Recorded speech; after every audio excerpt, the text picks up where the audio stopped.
Excellente journée à toutes et à tous. Merci de nous rejoindre.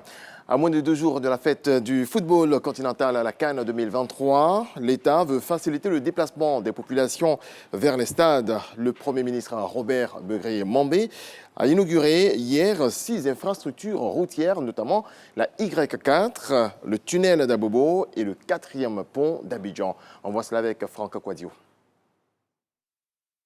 Ces gros ouvrages d'infrastructures routières, les jalons sont posés par le Premier ministre, ministre des Sports et du cadre de vie. Première escale, l'échangeur du nouveau Kandakuedo, voie de contournement du Grand Abidjan, où le ministre de l'Équipement et de l'Entretien routier présente l'ouvrage. Ce projet prend son origine ici sur le boulevard Kofi Gado, anciennement boulevard Mitterrand, pour s'achever au croisement de la route d'Azopé dans les environs du stade Alassane Ouattara de Bempé.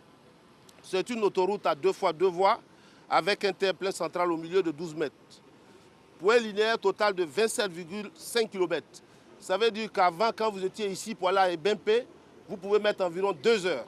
Mais avec cette autoroute de contournement, vous mettrez moins de 20 minutes. Le coût total du projet, c'est environ 125 milliards, cofinancé par la BAD à hauteur de 91 milliards et l'État de Côte d'Ivoire à hauteur de 34 milliards. La plupart des 34 milliards, c'était des indemnisations et les déplacements des réseaux. Des travaux qui prendront fin effective en juin 2024.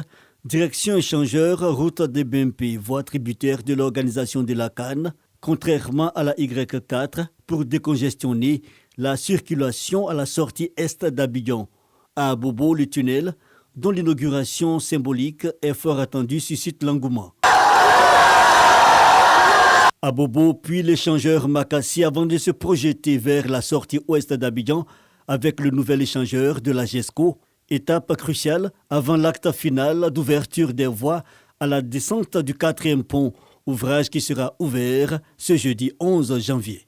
Pour le 4e pont spécifiquement, pour le moment, il n'y a pas de péage.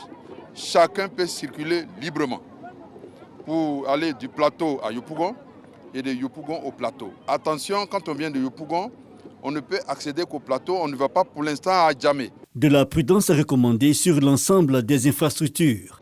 Tous les projets qui ont été visités ce matin depuis ce qu'on appelle la Y4, mais qui aura un nom final au moment de l'inauguration, en passant par la voie qui accède au tunnel d'Abobo, au flyover qui est à Makassi, en venant à l'ouvrage d'accès à la sortie ouest d'Abidjan pour aller à Songon, Dabou, Grand Laou, etc., pour arriver à San Pedro. Et quand on fait aussi l'addition du coût des travaux qui ont été réalisés pour le 4e pont, nous sommes à un montant de plus de 402 milliards de francs CFA. Voici les investissements que le président a fait pour donner à Abidjan une fluidité de trafic. Les ouvrages que nous avons visités ce matin sont ouverts à la circulation. Mais les inondations seront faites à date par le chef de l'État lui-même.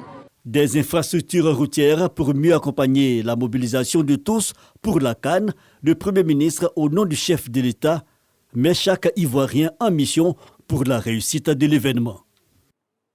Et pour cette CAN, en bref, en image, vous allez le voir, les délégations continuent d'arriver à leur base en provenance de l'Arabie Saoudite. Après 15 heures de voyage, l'équipe camerounaise, les Poulains de Rigobert Song, sont arrivés à Yamoussoukro, la capitale politique de la Côte d'Ivoire. Ils ont ensuite rejoint leur quartier général à l'hôtel Président où logent d'autres lions, ceux de la Teranga du Sénégal.